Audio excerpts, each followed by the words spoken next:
Alors dans cette vidéo, on va étudier la lunette de visée à l'infini, qui est représentée ici, qui est constituée d'une lentille, une première lentille qu'on appelle l'objectif, qui est ici, et suivi par une deuxième lentille. Donc la première lentille sera notée L1, la deuxième est notée L2, et c'est l'oculaire, c'est à la sortie de cette lentille que je placerai l'œil pour observer.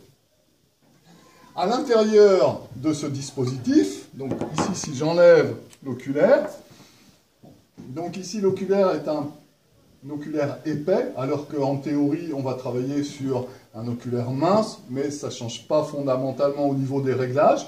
Je vais régler le tirage de l'oculaire pour placer le plan focal objet de la lentille confondu avec une croix graduée que je vois à travers l'oculaire. Donc je place mon œil ici, je place mon œil au repos, c'est-à-dire j'observe à l'infini, et je dois voir à la sortie de l'oculaire la croix graduée nette lorsqu'elle est dans le plan focal objet de la lentille oculaire, bien sûr. Donc ici, je mets mon œil au repos, c'est peut-être ce qu'il y a d'un peu plus délicat, qu'on est souvent habitué à focaliser, donc je dois regarder un objet loin, au loin, mettre l'œil à l'infini, et quand je place mon œil devant l'oculaire, voilà, en réglant, je dois voir net les inscriptions de la croix graduée. Voilà. Là, c'est fait. Mon oculaire est réglé. La croix graduée est dans le plan focal objet de la lentille L2. Qu'est-ce qu'il me reste à faire? Je dois placer cet oculaire, une fois réglé, sur le support. Et ici, j'ai l'objectif. Hein, donc ici, c'est un tube avec simplement une lentille à l'extrémité. Et maintenant, je vais régler la lentille de façon à ce que le foyer image de ma première lentille, de mon objectif, soit confondu avec le foyer objet de la seconde, qui est lui-même confondu avec la croix graduée. Alors comment? Eh bien, je vais prendre un point à l'infini.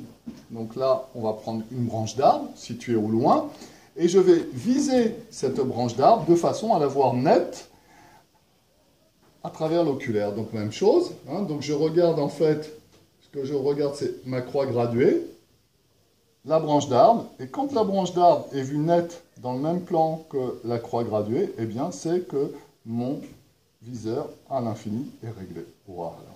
Une fois que ce viseur à l'infini est réglé, on peut vérifier évidemment qu'un objet situé à distance finie est vu flou, c'est-à-dire je suis incapable de voir un objet situé à distance finie. C'est bien un viseur à l'infini que j'ai fabriqué. Si j'ai besoin de viser un objet à distance finie, eh bien je vais placer ce qu'on appelle une bonnette, c'est-à-dire tout simplement une lentille convergente à la sortie de ma lunette.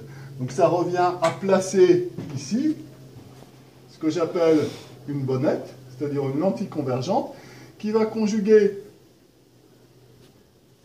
ici le foyer objet de la lentille L0 avec le plan de l'infini. Et évidemment, ici, comme j'ai une lunette de visée à l'infini, eh bien, j'aurai tous les objets placés à distance finie, c'est-à-dire à cette distance grand B.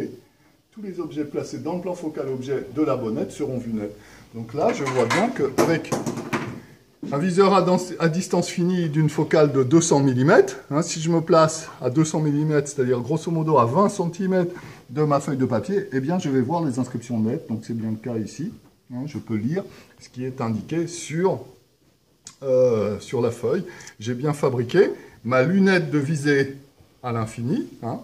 Donc si j'ôte la bonnette, j'ai une lunette de visée à l'infini, j'ai enlevé cette lentille-là, je l'ai transformée en viseur à distance finie. Voilà pour une première vidéo sur la lunette de visée à l'infini ou à distance finie, une fois réglée.